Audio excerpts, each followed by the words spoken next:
হযরত আবু হুরায়রা রাদিয়াল্লাহু তাআলা আনহু সাহাবীদের মধ্যে সবচেয়ে বেশি হাদিস বর্ণনাকারী।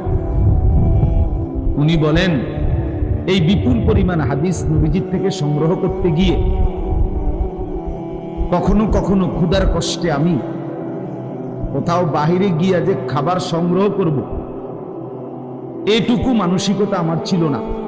কারণ যদি আমার একটা রাসূলের একটা কথা ছুটে যায়, একটা বাণী যদি ছুটে যায়, তো এই জন্য উনি বলেন যে আমি কখনো কখনো মসজিদে নববীর বারান্দায় উপুর হইয়া লম্বা হইয়া শুয়ে কাঁপতে থাকতাম। আর আমার সঙ্গী সাথীরা বলতো, আবু হুরায়রার মনোমৃগী রোগ, খিঁচুনি রোগ। এই জন্য সবাই আমারে ঘাড়ে পিঠে হাত বুলাইতো আর বলতো আমার মৃগী রোগ আছে, খিঁচুনি রোগ আছে।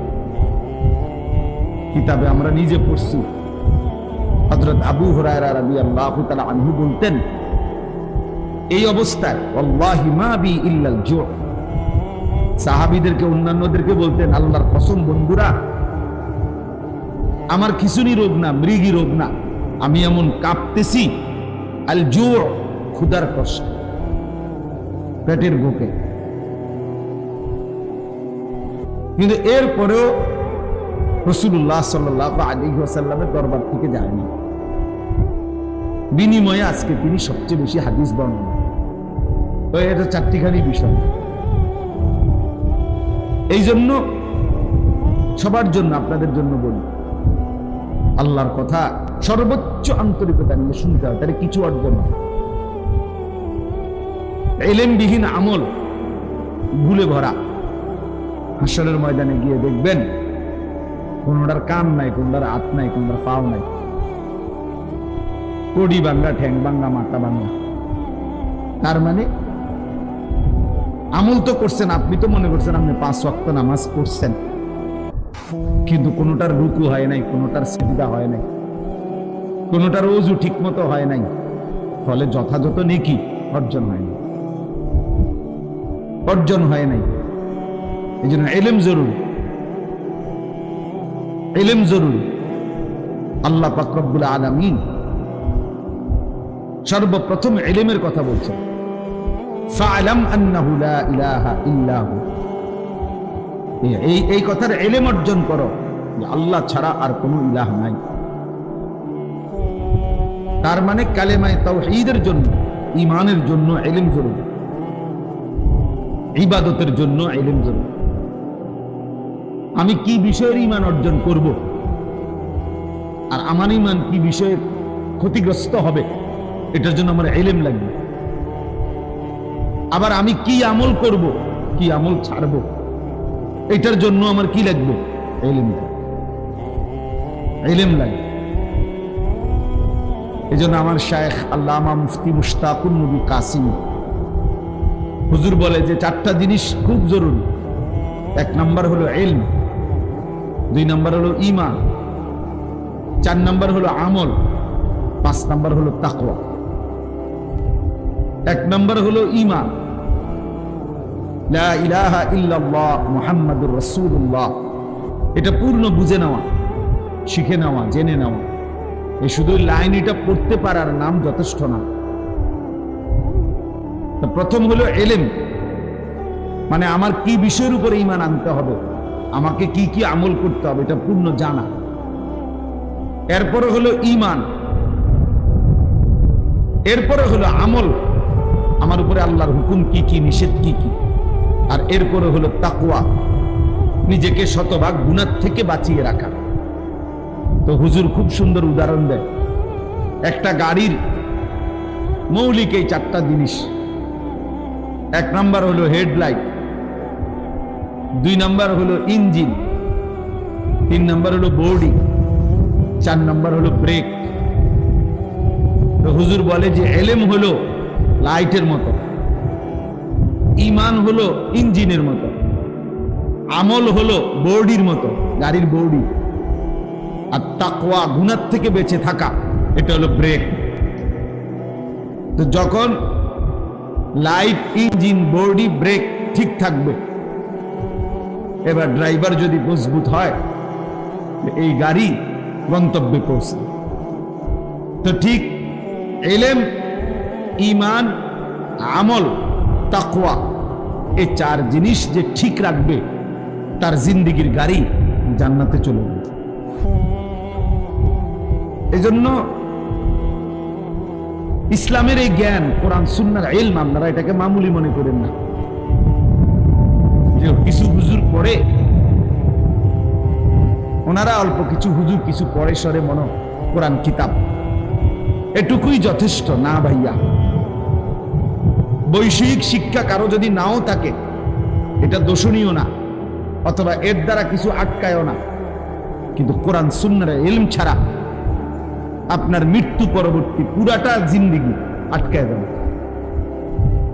কিন্তু এই দুনিয়াবি পড়ালেখা না হলেও দুনিয়া চলা যাবে, কিন্তু কোরআন সুন্নাহর ইলম ছাড়া আখিরাত চলা যাবে না।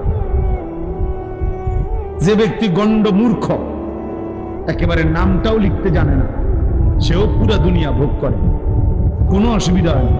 বিয়ে করতেও সমস্যা হয় না, বাড়ি করতেও সমস্যা হয় না, নেতাগিরি মাতবরি করতেও সমস্যা হয় না। বহুত নেতা আছে, মাতবর আছে, নামটাও দস্তখত করতে জানে না। এইতের বুদ্ধির সামনে বহুত বড় বড় শিক্ষিত ফেল, এর এক কথা তুড়ির লগে উড়ে যায়। অনেক আছে, আমিও তো দেখছি। অথচ খেপাটা কি টিপসই দেয়, মানে নামটাও লিখতে পারে না, টিপসইও দিতে পারে না, আঙ্গুল দইরা দাও লাগে। এইটা দইরা দিলে তো বুঝে যে এই আঙ্গুলটা ছাপ দিতে হচ্ছে, এমন মূর্খ। কিন্তু মেলে বসলে, দরবারে বসলে এবার আর এক কথার সামনে বড় বড় শিক্ষিত ফেল। তাইলে দুনিয়া ভোগ করার জন্য বৈশ্বিক শিক্ষা না হলেও চলে। দুনিয়া তো অন্ধ ব্যক্তিও ভোগ করে, দুনিয়া বোবা মানুষটাও ভোগ করে। যে বোবা, কথা বলতে জানে না, সেও দুনিয়া কামাই করতে পারে, সেও বিয়ে করে, বাচ্চা কাচ্চা হয়, সেও খাইতে পারে, ঘুমাইতে পারে। তাহলে দুনিয়া ভোগ করা একদম সহজ বিষয়, একটা মামুলি বিষয়। আপনি এত বুদ্ধি খাটাইয়া, এত পড়ালেখা করে, এত কিছু কইরা আপনি যে ভাত মাছ খান, যে চাল ডাল খান, মূর্খ মানুষ এড়িয়ে খায়। তাইলে আর আহামরি কি অর্জন হলো? অতিরিক্ত কি? অতিরিক্ত কি? এই জন্য এটা মনে রাখতে হবে, দুনিয়া এমনি ভোগ করা যায়। আল্লাহ তাআলা কোরআনুল কারীমের মধ্যে বলছেন, আমি আল্লাহ তাআলা আমার এই জমিনে যতটা প্রাণী সৃষ্টি করেছি প্রত্যেকের রিজিকের জিম্মাদারি আমি আল্লাহ তাআলা আমি নিজেই আমার কাঁধে তুলে নিলাম। ওয়ামা মিন দাব্বাতিন ফিল আরদি ইল্লা আলাল্লাহি রিজকুহা। আল্লাহ তাআলা বলেন, এই জমিনের মধ্যে বিচরণশীল প্রত্যেকটি প্রাণের রিজিকের জিম্মাদারি আমি আমার হাতে নিলাম। লা নাসআলুকা রিজকা, আরেক আয়াতে আল্লাহ বলে, আমি তোমাদের কারো কাছে এই সৃষ্টি জগৎকে রিজিক দিতে কারো সাহায্য চাই না, কেউ আমারে সহযোগিতা করতে হবে না। তোমরা যদি সবাই আত্মাও সাইরা বইয়াও থাও, এরপরও আমি আল্লাহ তাআলা প্রত্যেকের রিজিক আমি একাই পৌঁছাবো। নাহনু নারযুকুম, আমি রিজিক দেব। কেউ যদি মনে করেন আমরা কাম বন্ধ করে দিলে তাই করতে আইয়ে বাদ, আপনি বইয়ে থাকেন না, দেখেন না বাদ করতে গাই। আপনি দেখেন এই পৃথিবীর লক্ষ লক্ষ কোটি কোটি অন্ধ, বোবা, বধির, প্যারালাইজড, পঙ্গু, এরা কেমনে ভাত খায়? তাই এরা কেমন খায়?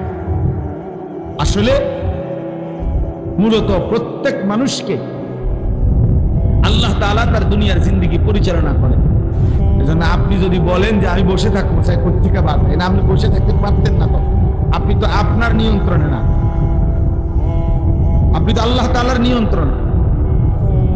তো যার জন্য আল্লাহ তাআলা কাজ করাবে, যারে দিয়ে ফয়সালা করছে, তাকে দিয়ে তো আল্লাহ ওই কামটা করাইবে। আপনি বিয়ে থাকবেন কেমনে? আর যাকে দিয়ে করাবে না, সে হাজার লাফাইলে কি লাভ হইবে? তো কাজীরা তাকে দিয়ে করাবে না, সেটা কোত্থেকে করবে, কিভাবে করবে সে? তাহলে এই সৃষ্টি জগতের প্রতিটা নড়াচড়া এটাও তো আল্লাহ তাআলার নিয়ন্ত্রণ, আল্লাহ তাআলার সিদ্ধান্ত। নাহনু কাসামনা বাইনাহুম মাঈশাতাহুম ফিল হায়াতিদ দুনিয়া। কোরআন কারীমের মধ্যে আল্লাহ তাআলা বলেন, এই দুনিয়ার জীবনের মধ্যে আমি আল্লাহই প্রত্যেকটা মানুষের জীবিকার উপার্জন কে কোনটা করবে, কিভাবে, কে দেশে কে বিদেশে, কে এই কাজ কে ওই কাজ, সবকিছু আমি আল্লাহ কাসামনা, আমি আল্লাহই বন্টন করে থাকি। বন্টন করে, এটা আমি বন্টন করি। একজন চেয়ারম্যানকে নাই তো আপনি দায়িত্ব দিয়ে দেখেন যে এই এলাকার মধ্যে 2000 ভোটার, সবাই ভোট দিয়ে আপনারে নির্বাচিত করছে। এখন এই এলাকার মধ্যে আমাদের 20 রকমের কাজ দরকার। কিছু লোক দরকার রিক্সা চালাবে, কিছু লোক দরকার যারা দোকানদারি করবে, কিছু লোক দরকার যারা টয়লেট বাথরুম সাফ করবে, কিছু লোক দরকার যারা জুতা সিলাবে, কিছু লোক দরকার যারা অফিস আদালত করবে, কিছু লোক দরকার যারা শিক্ষা প্রতিষ্ঠান চালাবে। এখন আমনে চেয়ারম্যান, আমনে ভাগ করে দেন কে কোনটা করতো। রিক্সা চালাইতো কে আর জুতা সিলাইতো কে, আমনে ঠিক করে দেন। তো চেয়ারম্যান যদি এটা ঠিক করতে বসে তো যার নামে প্রথম লিখবে যে তুমি রিক্সা চালাইবা। এতে কি বলবো, আমি কি ভোট অর্ধেক দিছি বেটা, আমার বইলে রিক্সাটা আমার কান্দে দিলা, আমার একটা প্রাইভেট কার দিতে না। তাহলে চেয়ারম্যানের 5 বছর না 25 বছর যাবে গা এই কাজ বন্টন করে দিতে, এই পিডাপিডিতে তো বেটা যান শেষ হয়ে যাবে। সে কিভাবে সম্ভব? জীবনেও পারবে না, কোনোদিনও পারবে না। বরং আল্লাহই কুদরতি ভাবে প্রত্যেকের কলিজার ভিতরে এক একজনের এক একটা কাজের প্রতি আল্লাহ তাআলা আগ্রহ দিয়া দেয়। ফলে দেখা যায় আপনার কাছে মনে হয় এটা কি পরিমাণ কষ্টের কাজ, আবার ওইটা আমারটারে মনে হয় কি পরিমাণ কষ্টের কাজ।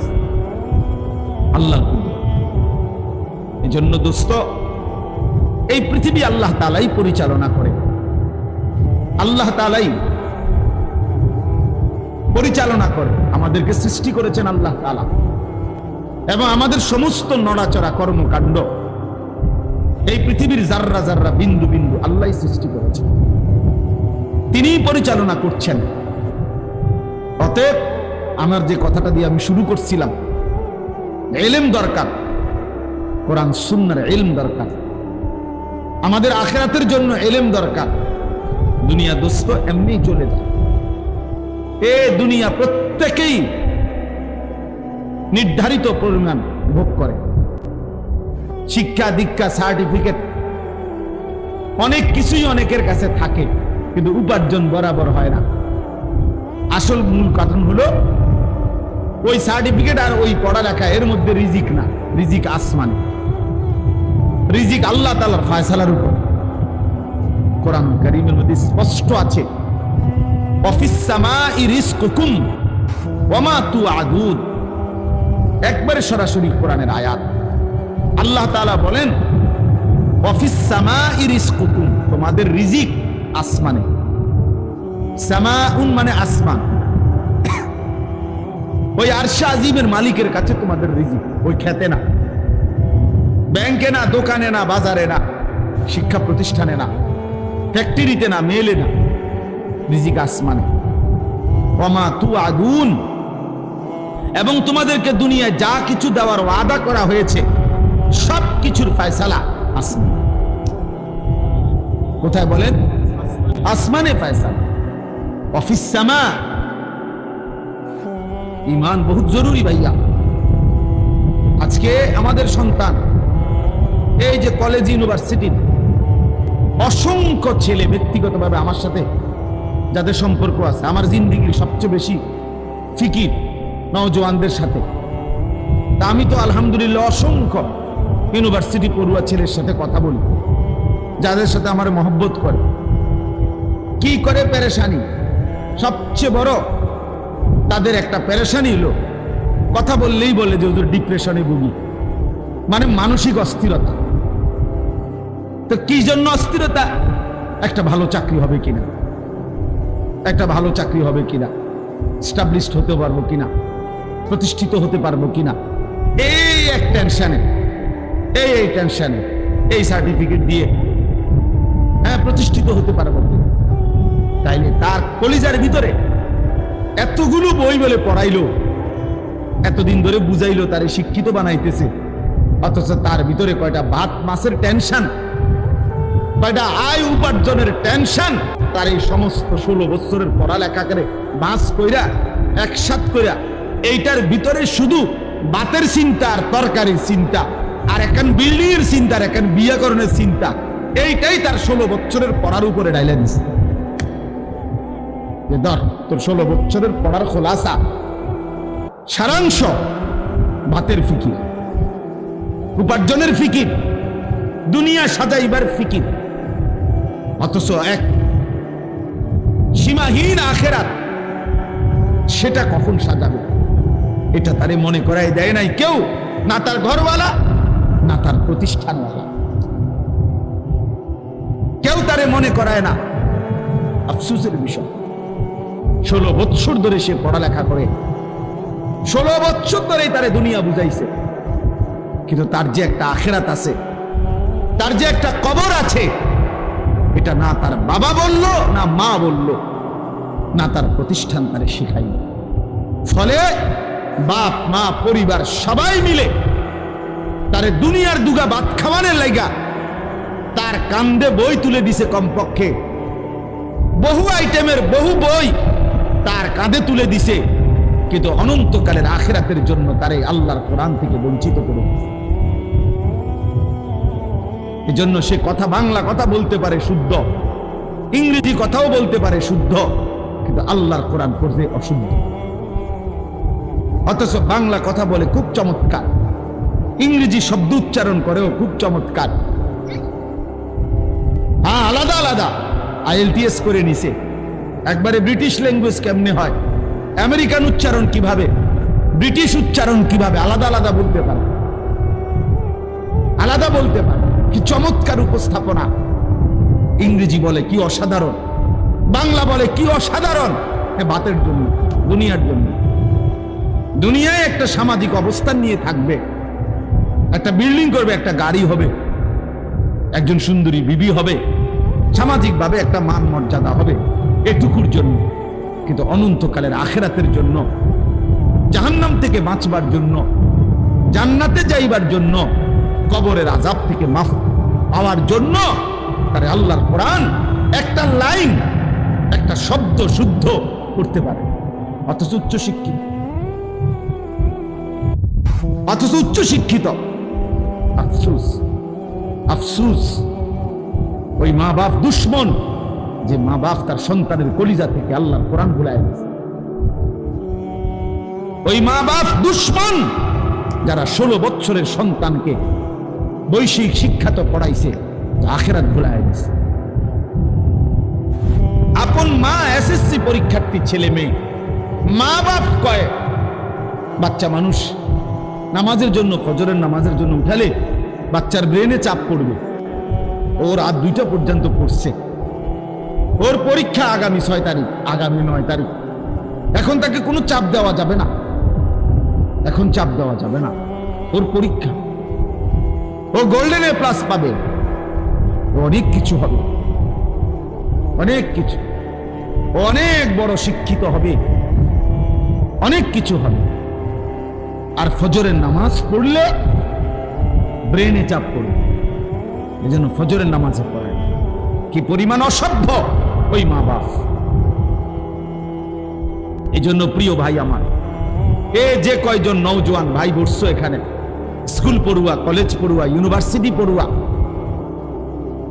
আমি অনুরোধ করি সবার কাছে, আল্লাহর কোরআন পড়েন, রাসূলুল্লাহ সাল্লাল্লাহু আলাইহি সাল্লামের এক এক হাদিস পড়েন, কোনো না কোনো ভাবে। সব পড়া ছেড়ে দিতে বলি না আমি, স্কুল পড়া বন্ধ করে দেন, কলেজ পড়া বন্ধ করে দেন, আমি এটা বলি না, কসম আল্লাহর আমি এটা বলছি না। পড়ে কোনো সমস্যা নাই, বড় ভাইয়া, কোনো অসুবিধা নাই, তুমি আরো পড়ো, আরো পড়ো, আরো পড়ো, পড়াই তো দরকার। এই পৃথিবীতে সবচেয়ে প্রথম সবচেয়ে বেশি পড়ালেখার গুরুত্ব দিয়েছে যেই ধর্ম, সেটা ইসলাম।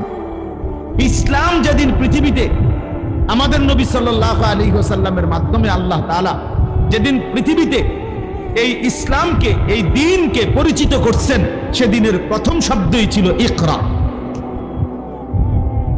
এই কথার দ্বারাই ইসলাম পৃথিবীতে কি হয়েছে? আলোর মুখ দেখলো। এই কথার দ্বারাই কোরআন নাজিল শুরু হইল। এই কথার দ্বারাই পৃথিবীবাসী জানলো যে তিনি আল্লাহর রাসূল। তাইলে ইকরা, পড়ো, পড়ুন। তাহলে প্রথম দিনে ইসলামের সবক পড়া। পড়তে তো নিষেধ না, পড়তে তো মানা না, কিন্তু আল্লাহকে ছেড়ে দেওয়া কেন? কোরআনকে ছেড়ে দেওয়া কেন? নামাজকে ছেড়ে দেওয়া কেন? আখিরাতকে ভুলে যাওয়া কেন? তাইলে এটা কি শিক্ষা হলো? কি শিখানো হইল? এই জন্য আমি আপনাদের কাছে এতগুলো কথা বলার দ্বারা আমার উদ্দেশ্য এই কথা বুঝানো, প্রত্যেকে, বাবারা, চাচারা, বয়স্করা, যে মুসলমান সে মূর্খ হইতে পারে না। কোরআন শরীফ পড়তে জানে না, কোরআন শরীফ দেখে দেখে পড়তে পারে না, এটা কোন জাতের মুসলমান না, প্লাস্টিক বাদ খাই না মুসলমান, ফালতু লোক, এটা আকামলা মানুষ। এটা এখন কোন জীবনের কোন নিজের ধর্মের কোন গুরুত্বই বোঝে নাই। এই বেটা রাসূলুল্লাহ সাল্লাল্লাহু আলাইহি সাল্লামের মহব্বত, আল্লাহর কোরআন যে দেখে দেখেও পড়তে পারে না, আমি বললাম তার কলিজার ভিতরে আল্লাহর রাসূলের ভালোবাসা বলতে কিচ্ছু নাই, কিচ্ছু নাই, কিচ্ছু নাই, কিচ্ছু নাই মিয়া। আমি বললাম, আপনি চ্যালেঞ্জ করেন। আমার নাম আনিসুর রহমান, আমি বললাম। কারণ রাসূলুল্লাহ সাল্লাল্লাহু আলাইহি সাল্লাম এই পৃথিবীতে, কোরআনুল কারীম আল্লাহ তাআলা 4 বার বলছে, এই পৃথিবীতে নবীজিকে, রাসূলকে আমি পাঠিয়েছি এক নাম্বার যে উদ্দেশ্য, সেটা হলো ইয়াতলু আলাইহিম আয়াতিহি, কোরআনুল কারীমের তেলাওয়াত। নবীর সাথে উম্মতের প্রথম সম্পর্ক কোরআনের তেলাওয়াত, প্রথম সম্পর্ক। কোরআনুল কারীমের তেলাওয়াত জানেন না, রাসূলুল্লাহ সাল্লাল্লাহু আলাইহি সাল্লামের সাথে কোনো সম্পর্কই আপনার হলো না, আপনি তো প্রথম নাম্বারে ফেল। কোরআন শরীফের আয়াত, লাকাদ মান্নাল্লাহু আলাল মুমিনিন ইয বা'আসা ফীহিম রাসূলাম মিন আনফুসিহিম ইয়াতলু আলাইহিম আয়াতিহি। কিভাবে আপনি নবীকে ভালোবাসবেন? নবীজির 1 নাম্বার মিশন ছিল কোরআন তিলাওয়াত। আমার শায়েখ আল্লামা মুফতি মুশতাকুর নবী সাহেব হুজুর এটা বুঝায় বলছে যে মানুষের মধ্যে সম্বোধন 3 ধরনের, আমি, তুমি, সে। মানুষ এই 3টাই বুঝায়, আমি, তুমি, সে। কোরআনুল কারীমের মধ্যে আল্লাহ তাআলা এই 3 শব্দেই কোরআন তেলাওয়াতের কথা বলছে। ইয়াতলু আলাইহিম আয়াতিহি, সে কোরআন তেলাওয়াত করবে। উতলু ইলাইকা মা উহিয়া মিনাল কিতাব, নবীকে বলছে তুমি, আপনি কোরআন তেলাওয়াত করেন। আবার নবীজি বলছে আমার আল্লাহ আমাকে আদেশ করছে আন আতলু আল কোরআন, আমি যেন কোরআন পড়ি। তাহলে কোরআন পড়বো আমি, কোরআন পড়বেন আপনি, কোরআন পড়বে সে। আমি, তুমি, সে, সবাই কোরআন পড়বে। কোরআন পড়বে কে বলেন না? আমি, আর কে? তুমি, আর কে? সে। তাইলে কোরআন আমিও পড়ব, আমার বাপও পড়বে, আমার মাও পড়বে, আমার স্ত্রীও পড়বে, আমার ছেলেটাও পড়বে, আমার মেয়েটাও পড়বে, আমার নাতিও পড়বে, আমার নাতনিও পড়বে। আমি, তুমি, সে, সবার জন্য কোরআন। আমিও মুসলমান, সেও তো মুসলমান, তুমিও তো মুসলমান, কোরআন পড়বে না কেন? আচ্ছা, এই বিষয়টার উপরে এতটা গুরুত্ব এখন কেন দিলাম হঠাৎ এই এখনকার বয়ান? আপনাদের কাছে রাগ হয়ে না, আমার একটা কারণ আছে। এই মসজিদে যারা নামাজ পড়েন, দয়া করে আপনারা একটু হাত উঠান তো। এই মানে এই মসজিদের মুসল্লি যারা, হাতটা উঠান। আচ্ছা, মাশাআল্লাহ, হাত নামানো। আপনারা একটা ইনসাফের কথা, রাগ হয়ে না, আমি শুধু বুঝার জন্য, আপনাদের চোখ খোলার জন্য বলতেছি। এই মসজিদ আপনাদের এতগুলো এসি লাগানো মসজিদে, হাই গ্লাস লাগানো, টাইলস লাগানো, সবটা মসজিদ ঝকঝকে এত সুন্দর। আপনাদের মসজিদে তাকের মধ্যে যে কোরআন শরীফগুলো রাখা আছে, এই কোরআন শরীফগুলো এই পরিমাণ অবহেলিত কেন? কোরআন শরীফের লগে মেজবাতি রাখলেন কেন? কোরআন শরীফের লগে ব্যাটারি ছিলেন কেন? আপনারা তুইছেন, আমি এটা কই না, মানে বুঝাইলাম। আইপিএস এর বাক্স এখানে তুলেন কেন? এখান এদিক দিয়ে কোরআন শরীফ, আইপিএস এর বাক্স, আর জায়গা নাই মসজিদে।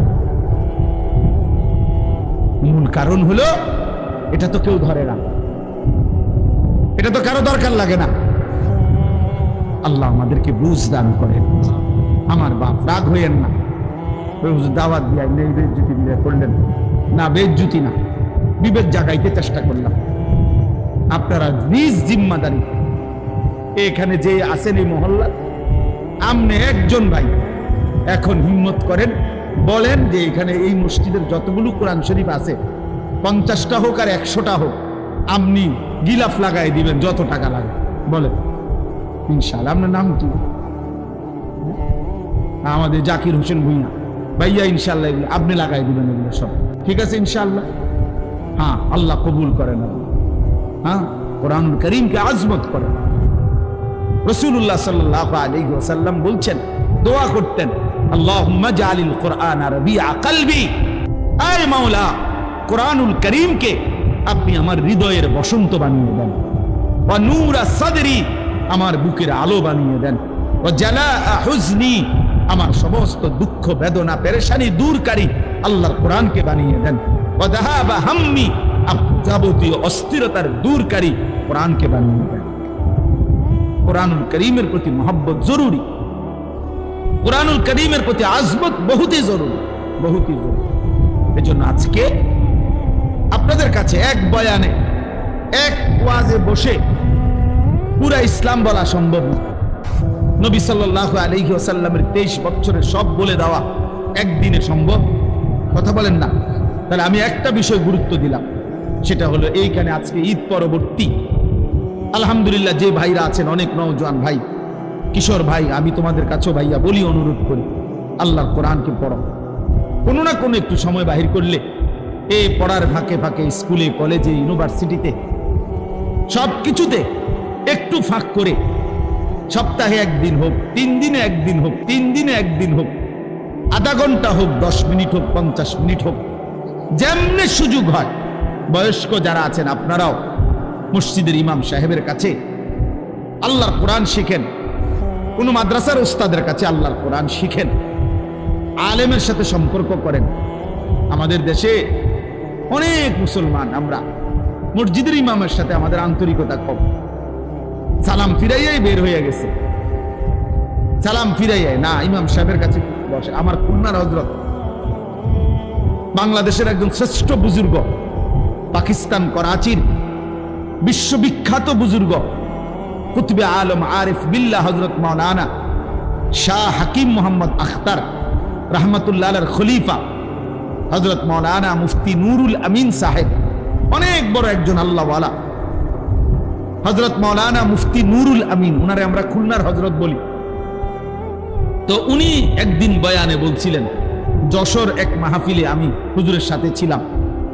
তো হুজুর বয়ানে বলতেছিলেন, 30টা বছর ধরে, 20টা বছর ধরে, কথাটা খেয়াল করেন, 30 বছর ধরে, 20 বছর ধরে, 10 বছর ধরে আল্লাহর ঘর মসজিদে যে মানুষটা দিবানিশি 5 ওয়াক্ত নামাজের ইমামতি করছে, বিশ্বাস করেন আমি হুজুরের কথা, শায়েখের কথা বলতেছি, উনি বলছেন নিঃসন্দেহে এই ব্যক্তি, এই ইমাম আল্লাহওয়ালা, আল্লাহওয়ালা। তাকে কদর করা উচিত, তাকে ভালোবাসা উচিত, তাকে শ্রদ্ধা করা উচিত। হ্যাঁ, হঠাৎ করে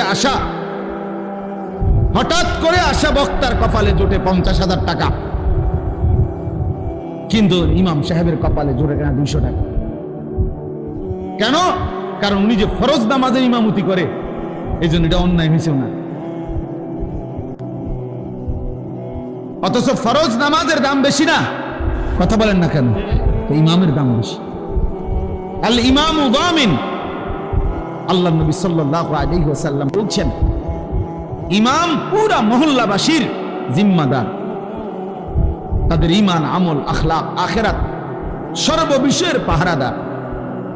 নবী সাল্লাল্লাহু আলাইহি ওয়াসাল্লাম আলাদা দোয়া করছেন, আল্লাহুম্মা আরশিদিল আইম্মা, আল্লাহ ইমামদেরকে আপনি হেদায়েতের রাস্তা, কল্যাণের রাস্তা আপনি দেখান।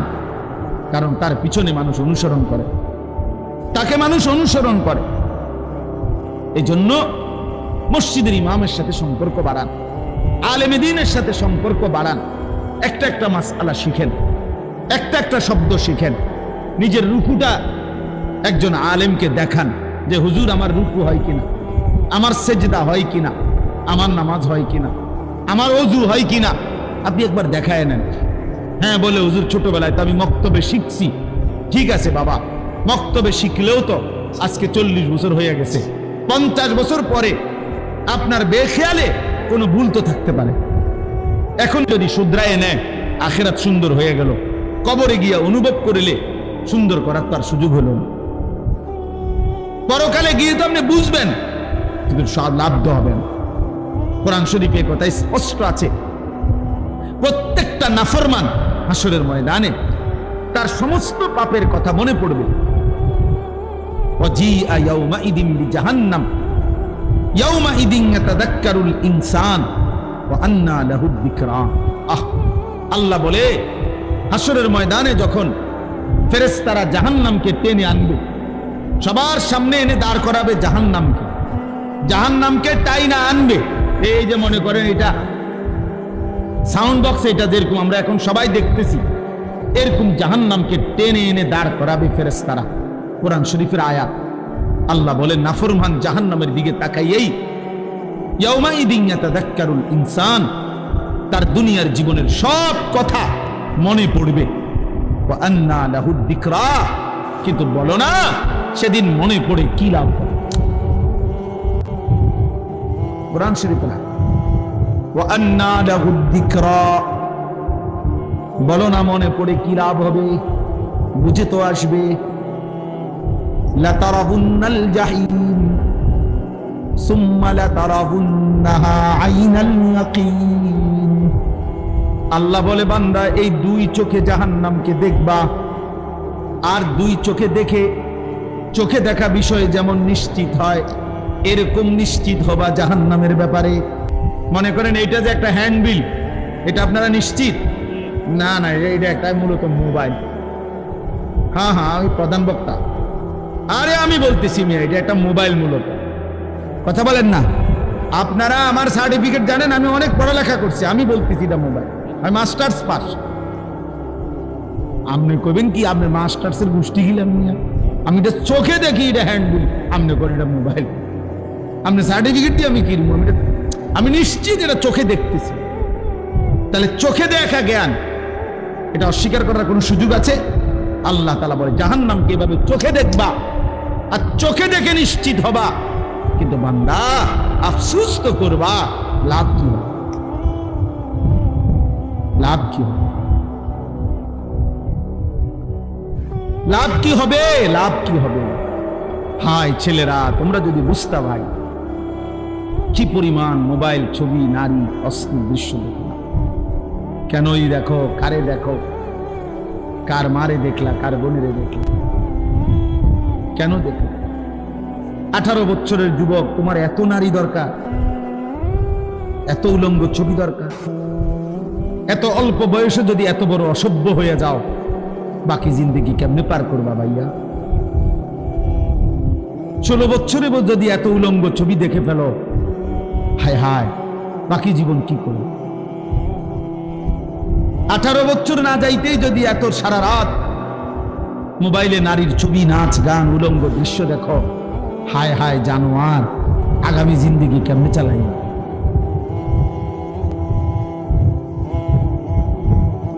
হ্যাঁ, আস্তাগফিরুল্লাহ। আজকের পত্রিকা আসছে, ইসরায়েলের ইহুদি কুত্তারা এই মুহূর্ত গাজার ফিলিস্তিনের মুসলমানকে এভাবে বোমা হামলা করছে। বোমার হামলার সাথে সাথে ওই জায়গার মধ্যে ধোঁয়া উঠে জীবন্ত মানুষ যে মারা গেছে তাৎক্ষণিক এই মানুষের লাশ টুকরা টুকরা হয়ে আকাশে উঠতেছে, উপরে উঠতেছে। আমি নিজ চোখে দেখছি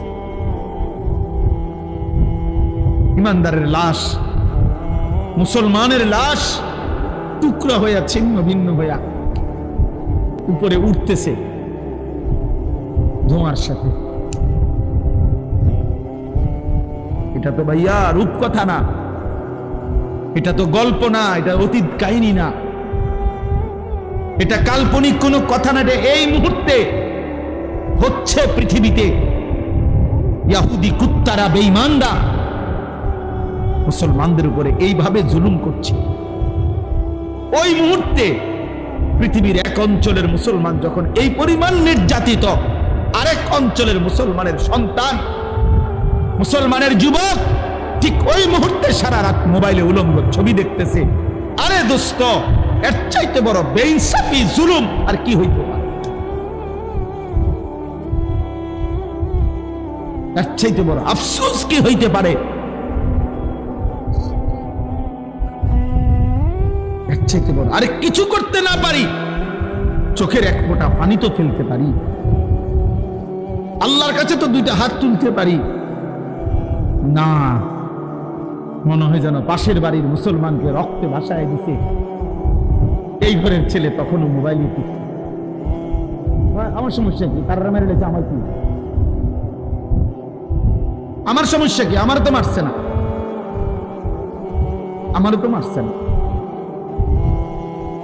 মিয়ানমারে না ভূমিকম্প হয়েছে, আমার দেশে তো হয়েছে না, আমার বুড়িসংকার হয়েছে না। অসুবিধা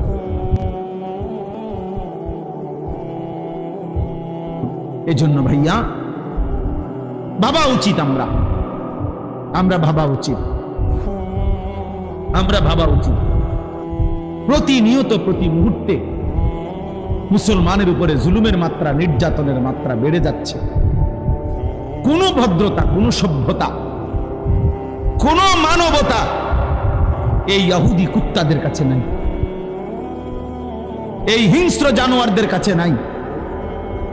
পৃথিবীর সমস্ত মানবতা, ভদ্রতা সবকিছু তালা মাইরা, বিবেকের মধ্যে তালা মেরে এরা মুসলমানকে ধ্বংস করে দিচ্ছে,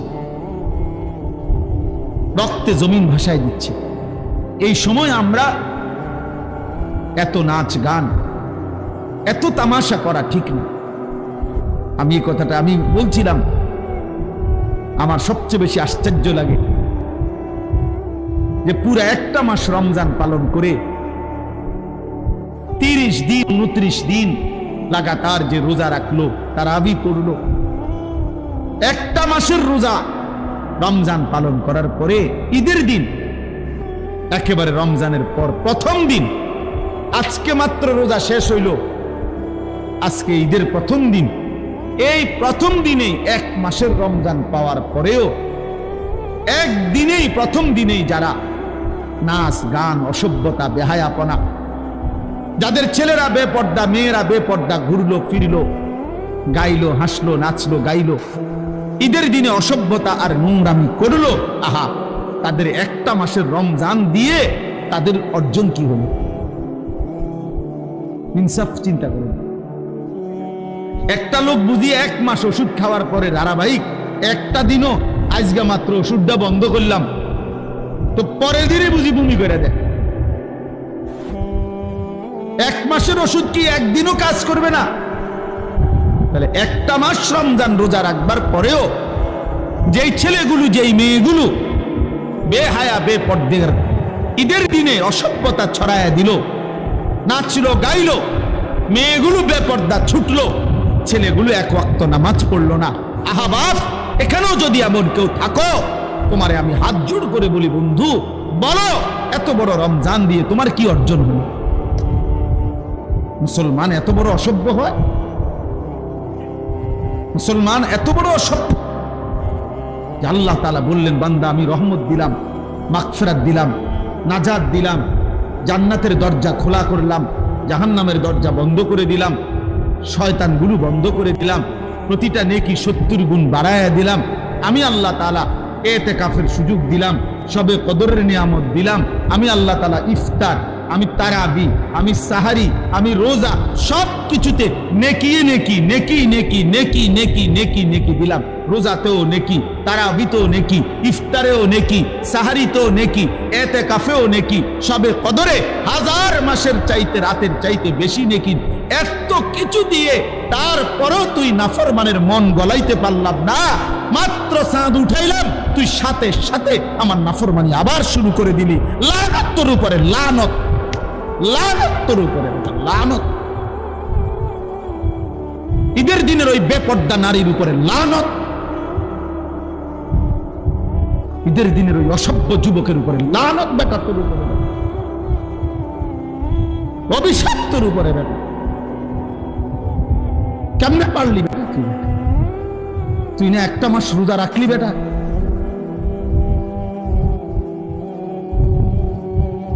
একদিনও কি মানুষের গুনাহ থেকে বাঁচে না? আল্লাহ আমাদেরকে বিবেক দান করেন, আল্লাহ আমাদেরকে বুঝ দান করেন। তাহলে আমার কথা শেষ। আল্লাহ তাআলা বলছেন, এই যে আয়াত আমি পড়ছি, এই আয়াতের মধ্যে আল্লাহ তাআলা বলছেন, ইউরিদুল্লাহু বিকুমুল ইউসরা ওয়ালা ইউরিদু বিকুমুল উসর। আল্লাহ বলে, বান্দা বিশ্বাস করো, শরীয়তের নামে, বিধানের নামে আমি কোনোটাই তোমাদের জন্য কঠিন করি নাই, সহজ করেছি, সহজ করেছি। বান্দা, আমি একটা হুকুম আমার বান্দার উপরে আমি আল্লাহ কঠিন করি নাই, আমি সহজ করেছি। কাজেই বলি তুকমিলুল ইদ্দাতা, আমার রোজার মাসটা রমজান সবগুলো হুকুম আহকামের মাধ্যমে একেবারে গুনে গুনে পূর্ণ করো। আল্লাহ বলছে রোজা পুরা রাখো, ইফতার, তারাবি, সাহারি, এতেকাফ, শবে কদর সবগুলো হুকুম আহকাম পূর্ণ আদায় করো। আর বলি তুকাব্বিরুল্লাহ আলা মা হাদাকুম, আমি যে তোমারে হেদায়েত দিলাম, রমজান দিলাম, এতগুলো নিয়ামতের, এতগুলো আমলের, এতগুলো নেকির সন্ধান দিলাম, এই জন্য ঈদের দিনে তুমি আমার তাকবীর আল্লাহু আকবারের আওয়াজ বুলন্দ করো। এই জন্য ঈদের দিনে আমরা কি করি? সুন্নাত আল্লাহু আকবার, আল্লাহু আকবার, লা ইলাহা ইল্লাল্লাহু আল্লাহু আকবার, আল্লাহু আকবার ওয়ালিল্লাহিল হামদ। তাহলে আল্লাহ ঈদের দিনে বলল তাকবীর দিতে, তোমারে কি ডেক্সেট বাজাইতে বলছে হারাম? তুমি ডেক্সেট বাজাই লাগা, তুমি মানুষের বেটির পিছে আট লাগা। তোমার মেয়ে বেপর্দা বের হলো কেন? এই বাপ, যাদের মেয়ে বেপর্দা বাইর হলো, আপনি কিসের বাপ হইলেন মিয়া? আকামলা মিয়া, কিসের বাপ হইলেন আপনি মিয়া? যার স্ত্রী বেপর্দা, তুমি বেটা কিসের স্বামী বেটা? তুমি অপদার্থ, আত্মমর্যাদা নাই বেটা তোর, বেটা গায়রাত নাই বেটা তোর বেডিরে। সারা মহল্লার মানুষ দেখে বেটা, সব বখাটে দুশ্চরিত্র যুবক বেটা, টিটকারি মারে, ইটকারি মারে, তুই বেটা বে করে থাও বেটা। আহাম, এ তো বেগায়রাত মানুষ, আত্মসম্মানহীন মানুষ। যার ভিতরে ভদ্রতা আছে, আত্মমর্যাদা আছে, তার স্ত্রী বেপর্দা হতে পারে না। যার ভিতরে প্রেস্টিজ আছে, তার মেয়ে বেপর্দা হতে পারে না বেটা। আত্মসম্মানের ব্যাপার।